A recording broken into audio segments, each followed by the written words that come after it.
Hello students, ये दो question है। कल मुझे स्टूडेंट से फोन आया है कि सर ये दो क्वेश्चंस आए थे पहले ही किसी सीरीज में, ये पहले ही दो क्वेश्चंस है। साथ में ये कहा कि सर ये क्वेश्चंस कैसे 1 मिनट में हो जाएंगे या कम टाइम में होंगे। ये देखो कितना बड़ा हैवी सर्किट है। तो इसलिए मैं ये दो क्वेश्चन सॉल्व करके आपको देता हूं और ये मैं आपको बताऊंगा कि जिसके कॉन्सेप्ट्स क्लियर होंगे वो इनको 1 ही मिनट में ही करेगा। तो लेट अस स्टार्ट हियर। अगर कॉन्सेप्ट क्लियर हो, किरचॉफ करंट लॉ आता है, वोल्टेज लॉ आता है, उनको मिलाकर आप और भी चीजें कर सकते हैं सर्किटरी में। वो तब करेंगे जब आपने कुछ किया होगा अच्छी तरह से। अगर आपने ट्रैश किया हो, कुछ क्वेश्चंस देते हैं वही किए हैं और अपना माइंड इस्तेमाल नहीं किया हो, या इनोवेटिव माइंड आपके पास नहीं है, या क्रिएटिविटी आपके पास नहीं है, क्वेश्चन देखा उसको कैसे सॉल्व करते हैं और किन तरीकों से सॉल्व कर सकते हैं और कितने और क्वेश्चन उसमें बन सकते हैं। तो आप जरा देखिए, पहले यहां से यहां तक वही कर सकता है जिसको पता होगा। अगर ये ऐसे मिडल में भी होगा तो वो भी एक ही बात है। अगर यहां से यहां ये मिडल में होगा ऐसे रेजिस्टेंस, वो एक ही बात है। तो what's the difference from here to here? उस बच्चे को जिसने बहुत सारे क्वेश्चंस किए हों, और यह भी एक पैटर्न हो सकता है जिसमें आप रेजिस्टेंस यहां से यहां कनेक्ट हो या यहां से यहां का एक ही बात है। तो आपको ये सोचना चाहिए था, तरह मैं ये देखूं 5/3 और 2.5/1.5 किसके बराबर होते हैं। 2.5 divide by 1.5 the same as 5/3। You can check it out. और आपको पहले अटैक इसी पर करना हो। अगर ये नहीं होगा तो फिर एक क्वेश्चन ही नहीं हो सकता है। It cannot be done. So he must give you some simplicity in the question, which you can attack. तो पहली बात, this by this, this by this, इसका मतलब इसमें से कोई करंट फ्लो होगा नहीं। तो जब नहीं होगा तो ये रिमूव हो जाएगा। पहली बात तो यही। अब जाकर हमें निकालना है कि इसमें करंट कितना है। तो इट इज 5 और 3 सीरीज में हो गया 8, 2.5 1.5 हो गया, यहां सीरीज में हो गया 4। तो 8 8 4 8 इंटू 4/8 प्लस 4 वो हो गया 8 8/3। तो अब यहां से यहां जो रेजिस्टेंस है वो सारा कुछ 8.3 है, 8/3। अब 1/3, 5.5 1.5 तो 8/3 वो सीरीज में अब आएगा। तो करंट एक ही इक्वेशन में लिखोगे, 5 डिवाइड बाय 5.5 1.5 हो गया 7। इट इज 7 प्लस 1/3 ये वाला प्लस ये वाला 8/3। तो ये हुआ 5 मल्टीप्लाई बाई ये 3 ऊपर जाकर के ऐसे होगा, यहां होगा 21 प्लस 1 प्लस 8। तो कितना होगा नीचे?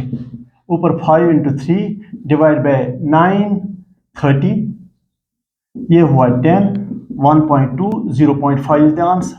तो why you bother? How this question is quite difficult.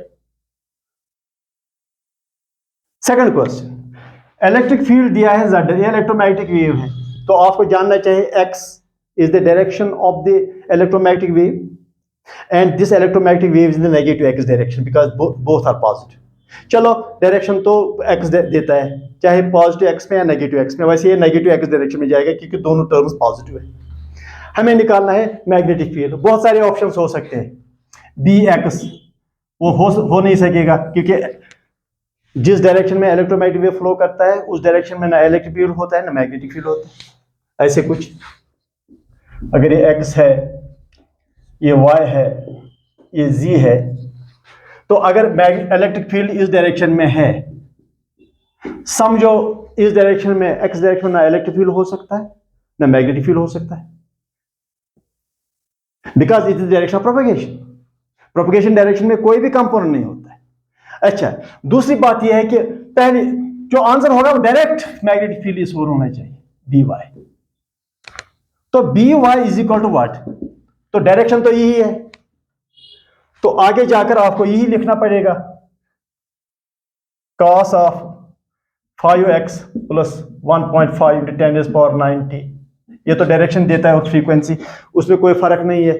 magnetic field has the same direction and same frequency as that of the electric field. रही बात इस 60 की, तो आपको जानना पड़ेगा मैग्नेटिक फील्ड जो है that is E by C. Magnetic field is equal to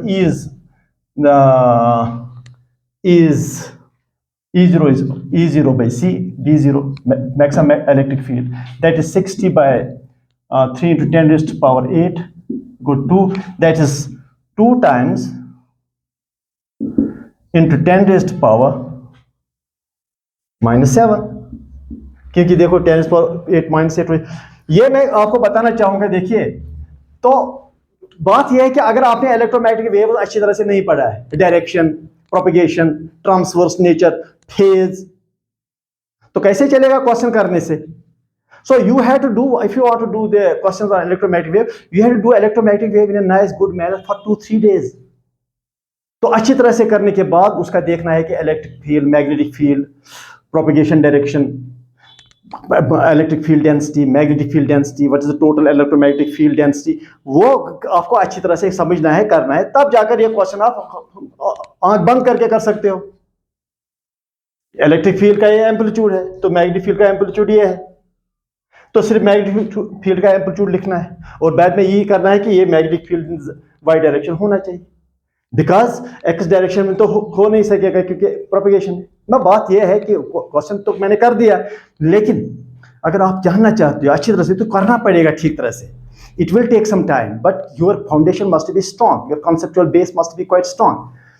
and thank you. If you like this lecture, you can just subscribe to the channel Taatve Sir Physics Classes and recommend this channel to others also. Thank you.